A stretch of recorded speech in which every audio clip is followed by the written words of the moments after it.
It's disappointing from Whittaker because it's that sort of conduct I don't really like. It's the communication from player to manager. If he didn't feel right for the game, then he should have communicated that to Muslic, and he clearly didn't.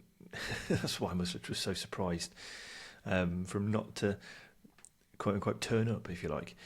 So yeah, it's disappointing from that perspective. I think it's inevitable that he's going to get bids.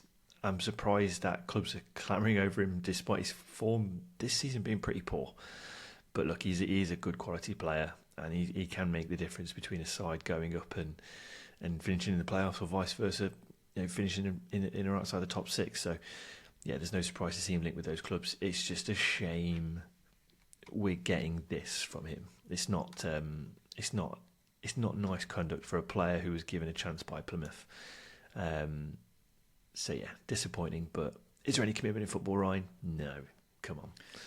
Yeah, I'm not sure I totally agree with everything you say there, Justin, because I think Morgan Whittaker has been still very much a standout in a pretty poor You can't not turn up for work.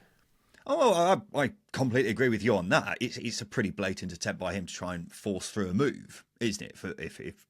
If you wanted my perspective on it, and it may seem a bit disrespectful to your current employers, but that's just how football works nowadays. You hear this stuff occasionally in the Premier League, and managers, sometimes letting player rot in the reserves in quotation marks, but a club like Plymouth can't afford to let a player as valuable as him just sit it out, and Whittaker probably knows that.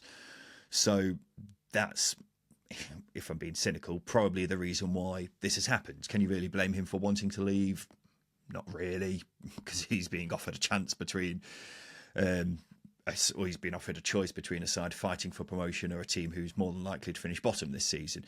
And maybe he feels like Plymouth are being a bit too stingy on how much they want for him. But the bottom line is, if he wants to make sure he does leave Plymouth this window, this is a pretty effective way of getting it done. It's not great if you're in any way associated to Plymouth Argyle, but that's just modern football, Justin.